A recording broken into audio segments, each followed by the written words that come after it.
আসসালামু আলাইকুম ওরহমতুল্লাহি ওবরাকাতুহু।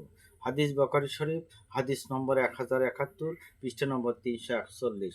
হজরত শাহ রাদিয়াল্লাহু তাআলা থেকে বর্ণিত, হুজুর সাল্লাল্লাহু আলাইহি সাল্লাম বলেন, আগামীকাল যুদ্ধ পতাকা এমন এক ব্যক্তির হাতে উঠে তুলে দেওয়া হবে, তাকে আল্লাহ এবং আল্লাহ রাসূল বেশি ভালোবাসেন। তিনি আল্লাহ ও রাসূলের ভালোবাসেন বেশি। তার হাতেই আল্লাহর পতাকা, আল্লাহ পাক খয়বারের যুদ্ধে বিজয় দান করবেন। প্রতিদিন যুদ্ধ হয়, কিন্তু কোনো ফলাফল বোঝা যাচ্ছে না। আবার প্রত্যেক লোক ইসলামের ঝান্ডার অপেক্ষা করতে করতে লাগলো।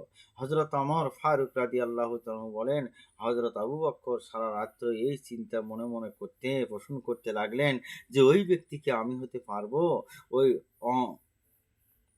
নিয়ে এই আক্ষেপ নিয়ে সমস্ত সাহাবীরা উপস্থিত হলো সকালবেলা। রাসূল সাল্লাল্লাহু আলাইহি ওয়াসাল্লাম বললেন, আলী কোথায়? বলা হলো, তার চক্ষু যন্ত্রণা হয়েছে, চোখ উঠেছে হুজুর।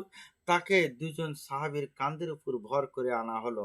হুজুর সাল্লাল্লাহু আলাইহি ওয়াসাল্লামের সম্মুখে যখন দাঁড় করালেন, হুজুর সাল্লাল্লাহু আলাইহি ওয়াসাল্লাম মুখে থুথু দিয়ে মোবারক দিয়ে আ তার চোখে লাগিয়ে দিলেন। সঙ্গে সঙ্গে তার চোখ আগের থেকেও দৃষ্টি সম্পন্ন হয়ে গেল। সুবহানাল্লাহ, সুবহানাল্লাহ। হুজুর সাল্লাল্লাহু আলাইহি ওয়াসাল্লাম হযরত আলীর হাতে ইসলামের ঝান্ডা তুলে দিলেন। আর বললেন, আগে তাদেরকে ইসলামের দাওয়াত দিবে। যদি তারা আঘাত করে, তবে তুমি প্রতিঘাত করবে। শুনে রাখো। সুবহানাল্লাহি বিহামদি, সুবহানাল্লাহি বিহামদি।